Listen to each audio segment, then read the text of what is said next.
Чрезвычайно набожная императрица Елизавета Петровна с первых дней вступления на престол всеми своими предписаниями стремилась распространить среди подданных православную веру и уничтожить иноверие.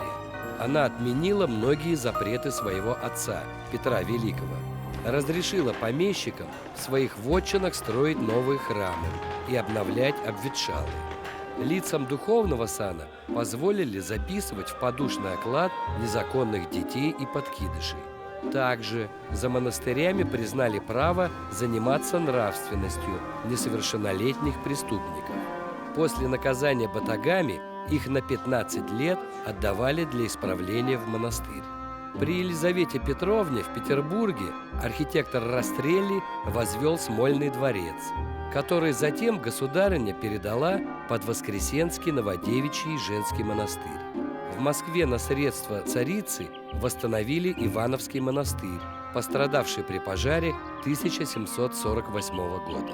Но более всего государыня оказывала милости Троицко-Сергиевскому монастырю, получившему почетное звание лавры. Все его многочисленные подворья освобождались от постоя и полицейских повинностей.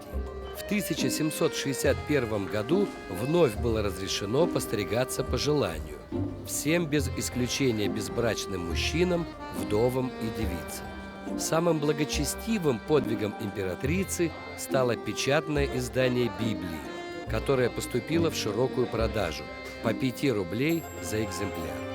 В XVIII веке ни одно царствование в России не ознаменовалось такой нетерпимостью к раскольникам, как описываемое, записал историк Николай Иванович Костомаров. Гонение на старообрядцев началось уже в первый год царствования Елизаветы Петровны.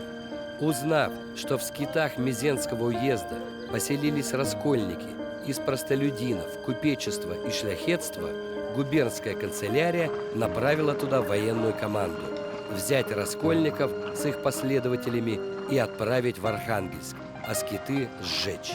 При этом предписывалось действовать без разорения и грабежей.